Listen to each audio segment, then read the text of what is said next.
not even protecting their own. Oh, my God. And then he said, we have gotten to a society that believes in locking people up so much, Miss Feisty, that they even lock themselves up. You know how they lock themselves up? They lock themselves up in these complexes and in these communities and call them gated communities. Right. Yes. We got a lock them up mentality, man. We lock ourselves up behind the gate. Isn't that something? That is really, really something. Well, Reverend Glasgow, would you mind please explaining to me a little bit about how you got involved with Clay County? Well, I got involved in Clay County really, really through you, Miss Rice, and you, Reverend Charles Burney. He came to you about the situation he was in and what had happened to him at the jail and all that. And you called me. You said, let me introduce you to Pastor Glasgow. Me and he'll talk. And after we talked, he said, well, I'm going to come down there and meet with you. After he told me he'll come down there and meet with me, he brought this guy, Gerald Moss, with him. And they came down to Dothan. When they came to Dothan, they seen our facility. We got a 13 storefront plaza down there. That's all for community empowerment. Right. We got a computer class, GED, life skills, anger management, reintegration, reenter job training, job referral. I mean, everything you need, we got. We got a Bible college that we're opening up. That will be open the end of this month. And when they came down there, they was explaining to me what happened to them. I really couldn't believe that had happened. And one of the things that really just kind of throw me for a loop was when one of the judges had made a statement to the fact that, the sheriff was not responsible for what happened to him at the jail. Well, I couldn't believe that and didn't really want to accept that because I had just went through a discourse with the sheriff in Houston County concerning some matters that was going on at the jail, and I called the Sheriff's Association myself, and I talked to Mr. Tidwell and one of the executive directors at the Sheriff's Association, who promptly told me that the sheriff has carte blanche over the jail. That, even though we have we won the lawsuit of the Moral Turpitude Act of 1901 when they tried to take all people who had felonies rights. And all felonies are not supposed to lose their rights if they have committed a crime not involving moral turpitude. They shouldn't lose their voting rights or any other rights.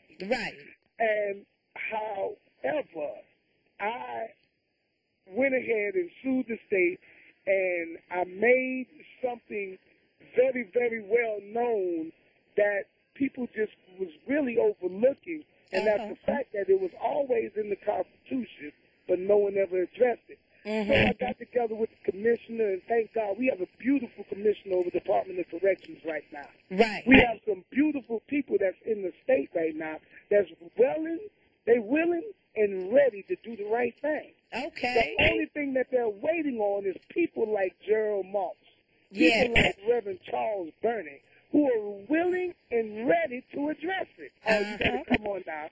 So when I came and addressed the Moral Turpitude Act, it was a couple of state agencies that went against me, but there was a lot of state agencies that was giving me the information and telling me that this was righteous, and we just want to do the right thing.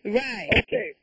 So when Charles Moss and Reverend Burney came, Charles Burney and Gerald Moss came down there to see us, and they seen all the things that we was doing. And they told us all this about the sheriff. I related back to that, and it caused me to have something stirring in my spirit.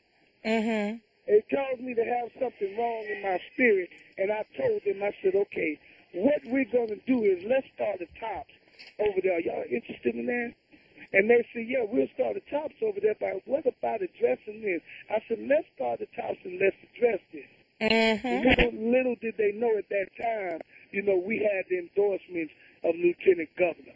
for all the work that we were doing. We had the endorsements of the Senate for the work we were doing. We had the endorsements of the House of Representatives. We had the endorsements of the United States Congress, Senator Davis and the Black Investment Congress. We had the endorsements of the World Conference of Mayors. World Conference of Mayors, challenging each and every mayor to adopt our things because we consider ourselves in the Prodigal Child Project experts by experience. Serving our country after serving our time. Wow. That is powerful. Yes, it is. That's powerful. And so I asked Mr. Bernie what happened. When he explained to me what happened, it alarmed me even the more that this type of stuff was happening and no one was addressing it. Right. Let me explain this about T.O.P.S right now. T.O.P.S is not an organization that want to just go and look for something wrong and all that. We want to build a cohesiveness between law enforcement and the community. Right. That's what we have lost. That's why there's fightings among the youngsters in the police out there, and shootings in different places like big cities, because there's no cohesion between law enforcement and the community. Right. So that's what T.O.P.S is trying to build, public safety for all, on all sides of the fence, on all walks of life. So we're trying to get people to look at people, not as their neighbor, but look at their neighbor as themselves. Right. And so I can see, though, it all ties in, and of course it also all ties in with the message of Christianity as well, with the life of Jesus Christ and the way he went around to those who were sick and afflicted and those who were victimized by the government and whatever. That's right. The way he ministered to people in the various places that he passed through. Well, let me say this, Ms. Price. The reason we got the name the Ordinary People Society is because when God gave me the vision of T.O.P.S in 1994, I got the vision way back in 94. Yes. And it was to address the common people. Because I studied all this. I got a doctrine of divinity, and I got a doctrine of theology. But in all that studying, I wanted to study Jesus. Right. And Jesus went to the common people. He went to what they call the dirty ministry. Oh, come on now. Yes, sir. He was out there on the ground with the people that the Pharisees and Sadducees and the big-time government people didn't want nothing to do with. Right. And we couldn't call people common these days, so I looked in the thesaurus, and I said, Lord, what can I call? And it said, call them ordinary. Oh, come on now. So that's how we come up with T.O.P.S, the Ordinary People Society. The reason we call it a society instead of the Ordinary People Ministry is because a society consists of a lot of different components all working together for one common goal. And so that's why we call it a society, because T.O.P.S, the Ordinary People Society, consists of a whole bunch of different kind of ministries: feeding ministry, empowerment ministry, youth ministry, prayer ministry, criminal justice ministry, child project ministry, investigation ministry, all kind of mentoring and monitoring ministry, and all kind of different ministries to make a better society and for everyone. For everyone. Yes. We even have a victim rights group. Yes. See, that's what a lot of them don't know.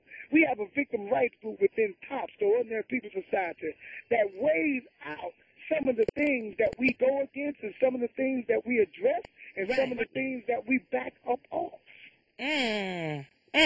Because first and foremost, we got to consider the victim. We don't want to address the law enforcement if they right. Matter of fact, tomorrow night, I'll be going to, I won't be able to be there with you in Clay County because I'm going to Barber County to give accommodation to the mayor of Barber County and to the police chief of Eufaula, Alabama, for them following up and investigating a complaint that was given by the Ordinary People Society, the T.O.P.S branch in Barber County. Wow. Now, and they withheld integrity. And, they addressed the complaint, followed up on the complaint, and they turned around and found out that one of their own was wrong.